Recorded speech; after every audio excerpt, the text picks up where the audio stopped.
तो अपने जीवन में भक्ति की अविरल धारा बनाए रखना चाहिए। उसके लिए सहजता की बात है। उसको सीधा सीधी रामचरितमानस पढ़ें, उसमें शंकर उमा जी का कहानी, शंकर जी रामचरितमानस क्या है, याज्ञवल्लभ जी भारद्वाज जी से कहते हैं, शंकर जी उमा से कहते हैं, काकभूषण गरुड़ जी से कहते हैं, हनुमान जी सबको जोड़ते हैं। तो आपको भक्ति की धारा को अविरल रखना है और वह सहजता के साथ रखना है, कोई अपराध अपने जीवन में। और हम भक्ति इसलिए नहीं करते हैं, भक्ति आपने देखा सती ने शंकर जी पर का कहा, उनका पति था, वह उसका बात नहीं माने, राम पर अविश्वास कहा, अगर नहीं हम परीक्षा लेकर रहेंगे। तो शंकर जी पर और भगवान राम पर अविश्वास किए तो उनको दक्ष प्रजापति के घर में जाके शरीर को त्याग करना पड़ा। तो विपत्ति नहीं आवे, अब और विपत्ति जो आए और जो आने वाला विपत्ति होगा, जब शंकर जी के पास बैठेंगे, जब शिवलिंग के पास बैठेंगे, तो वह विपत्ति खुशियों में बदल जाएगा। वह विपत्ति जो आने वाला होगा वह खुशियों में बदल जाएगा और विपत्ति कभी भी लौट करके हमारे तरफ ताकेगा भी नहीं।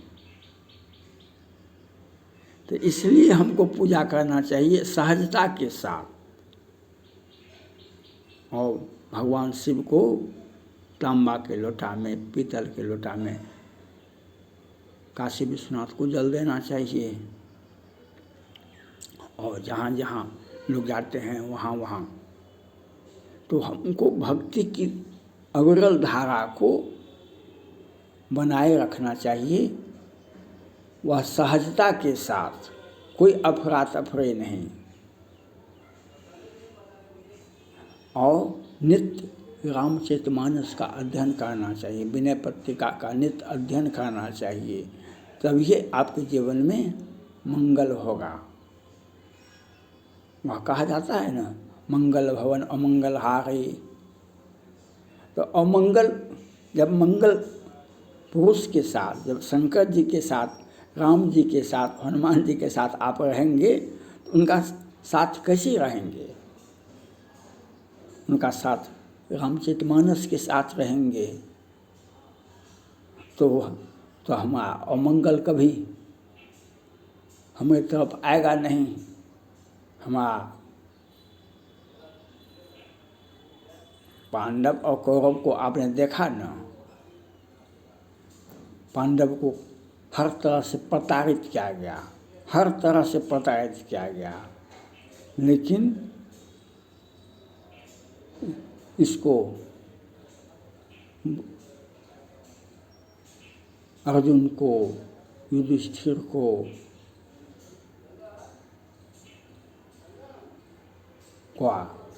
उसने अपने आप में जागृति आई और वह कृष्ण के पास चले गए। और जब कृष्ण के पास गए तो कृष्ण भगवान ने गीता दे दिया इनको। और क्या हुआ? पराभव किसका हुआ? दुर्योधन और दुशासन का पराभव हुआ, पांडव का तो उत्थान हुआ। तो हम जब कृष्ण के साथ रहेंगे हमारा तो बल्ले बल्ले है। हम जब कृष्ण के साथ रहेंगे तो हमारा तो बल्ले बल्ले है, पराभव तो उसका न होगा। पांडव के पास में क्या था? सिर्फ उसने अपनी बुद्धि का परिचय दिया। और रामचरितमानस का भी पंक्ति है ना, राम भजे सो चतुर सयाना। रामचरितमानस का पंक्ति है ना, जो राम भजे सो चतुर सयाना। जो राम को भजता है, जो राम को, वह सबसे बड़ा, इस दुनिया में सबसे बड़ा बुद्धिमान होता है। उससे बड़ा बुद्धिमान कोई नहीं हो सकता है। राम भजे सो चतुर सयाना, आप सबसे, आपका ऑलराउंड डेवलपमेंट तो होगा ही, लेकिन आप सबसे अधिक बुद्धिमान होंगे जब आप राम को भजेंगे, शंकर जी को भजेंगे। राम और शंकर जी को भजने का अनेक रास्ते हैं, लेकिन रामचरितमानस तो उसमें सबसे सहज है, सरलता है। उपनिषद, गीता, वेद सभी संस्कृत में है। तो भगवान को भी न अपने भक्त को बचाना है, वह आम जनों से दूर हो गया। तो भगवान ने सोचा भाई कुछ उपाय तो करेंगे जो जन जन तक पहुँचे। तब वाल्मीकि का दूसरा अवतार हुआ तुलसीदास जी के रूप में। तो तुलसीदास जी ने रामचरितमानस की रचना की, जो हिंदी, मगही, अवधिया, कौन भाषा है हिंदी का, उसमें सहजता के साथ जो आम बोली में बोला जाता है उसके रूप में हमको मिला। तो कितना सहजता के साथ भगवान ने आपको दिया। उस सहजता के साथ आप उस महाप्रसाद को आप लें। और जब पांडव से बड़ा दुख तो नहीं होगा किसी को। एक तरफ राजा है, एक तरफ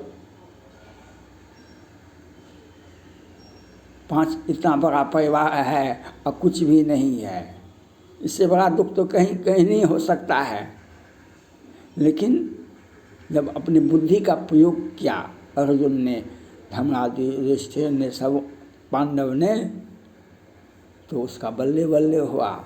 तो यह बुद्धि आपको जगाना होगा। सहजता के साथ रामचरितमानस का अध्ययन करना है, काशी विश्वनाथ का ही पूजा करना है सहजता के साथ।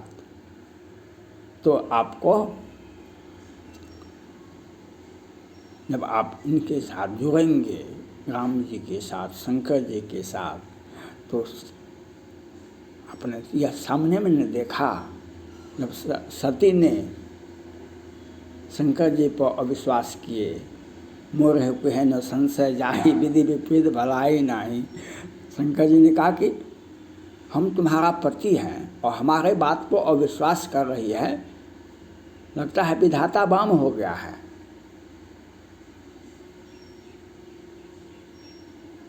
शंकर जी, तो सती को कितना कष्ट हुआ।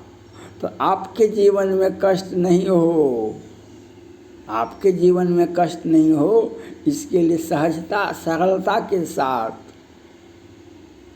आप धर्म ग्रंथों को पढ़ें, रामचरितमानस का नित्य अध्ययन करें, विनय पत्रिका का नित्य अध्ययन करें। और मौका मिले, भगवान राम ने रामेश्वरम में भगवान शिव को स्थापित किए न हो, क्या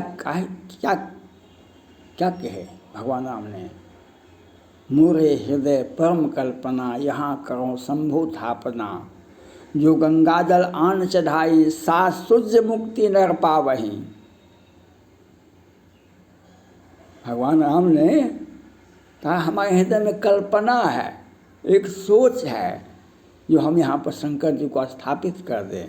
और यहाँ पर जो व्यक्ति गंगा जल ला करके चाहेगा, वो शाश्वत मुक्ति न पावे। तो वहाँ पर क्या होगा, तो राम का भी कृपा मिलेगा और शंकर जी का भी कृपा मिलेगा। तो एक व्यक्ति अगर आपको मदद कर दे तो बल्ले बल्ले है, और दो भगवान राम और शंकर जी दोनों कृपा कर दे हमारे जीवन पर, तब तो हमारा तो कोई कंपटीशन देने वाला मिलेगा ही नहीं। हमको चुनौती देने वाला धरती पर कोई नहीं मिलेगा। जब हम आए जीवन पर सजल नयन से जो ताकेंगे भगवान राम और शंकर जी, तो हमको चुनौती देने वाला कोई नहीं मिलेगा, क्योंकि हम इतने सामर्थ्यवान हो जाएंगे। जैसे पांडव पर सजल नयन से कृष्ण भगवान ने देखा तो कहाँ गया दुर्योधन दुशासन का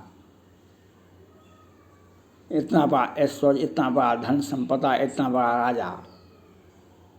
तो बाल न बाका कर सके जो जग बैरी होए, राम भजे सो चतुर सयाना। यह बात आपको देखना पड़ेगा, ये बात आपको देखना पड़ेगा। ये प्रकृति का मिलन है। सावन मास जो है प्रकृति और पुरुष का मिलन है, और इसमें हम शंकर जी का पूजा करने का विशेष लाभ है। वह लाभ सहजता के साथ लीजिए। जहाँ भी आपको अच्छा लगे वहाँ जाइए और गंगा जल भी चढ़ा दीजिए, और अच्छा है तो आप और घर में जब तक हैं तब तक अध्ययन कीजिए रामचरितमानस का, विनय पत्रिका, तुलसीदास जी का 12 ग्रंथ है, और उसके बाद बहुत सारे धर्म ग्रंथ हैं। तो यह आपको लाभ लेना चाहिए, ये आपको सोचना चाहिए।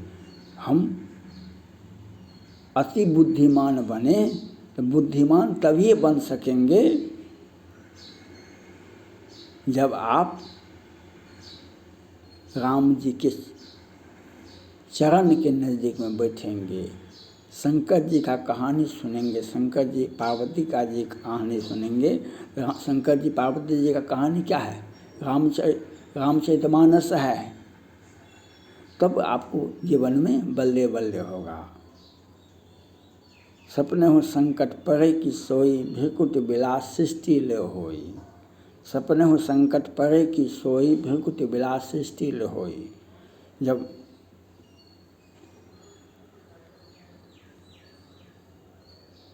वह मृग को मारने के लिए भगवान राम सीता जी के बात पछले, तो वह तो रावण के द्वारा भेजा गया था, मायावी था। उसने पहले लक्ष्मण जी का नाम लिया। तो सीता जी ने कहा कि देखो तुम्हारे भ्राता पर संकट आ गया है, इसलिए तुम दौड़ करके जाओ। कहा कि नहीं माते। लक्ष्मण ने कहा नहीं माते। वो अपने भ्रकुटी के ऊपर पूरे सृष्टि को नचाते हैं, और उन पर संकट कैसे आएगा? भ्रकुटी बिलास सृष्टि ले होई, सपने हो संकट परे की सोई। आप नारी हैं, इसलिए आप कमज़ोर हृदय के हैं, इसलिए आपको कष्ट होता है कि राम पर आफत आ जाएगा। राम पर आफत नहीं आ सकता है। तो लक्ष्मण जी ने लेकिन सीता जी तो बात नहीं मानी। लक्ष्मण को भेज दिए, जबरदस्ती नहीं जाओ। तो क्या हुआ? तो आपको अपना दृढ़ विश्वास को मजबूती के साथ शंकर जी के और राम जी की चरण की ओर ध्यान रखें, और जो सहजता के साथ बिनु छल विश्वनाथ पद ने हो, राम भक्ति कर लक्षण ए हो। बिनु छल विश्वनाथ पद ने हो, राम भक्ति कर लक्षण ए हो। हम सहजता के साथ राम का और शंकर जी का पूजा करेंगे तो हमारा बल्ले बल्ले होगा। और दोनों का पूजा कर लिए, हमारा में श्रम में पूजा कर लिए, तो हमारा तो चुनौती देने वाला भी नहीं मिलेगा हमको। तो वह तभी होगा जब अपने बुद्धि का प्रयोग करेंगे। राम भजे सो चतुर सयाना, राम भजे सो चतुर सयाना। Thank God.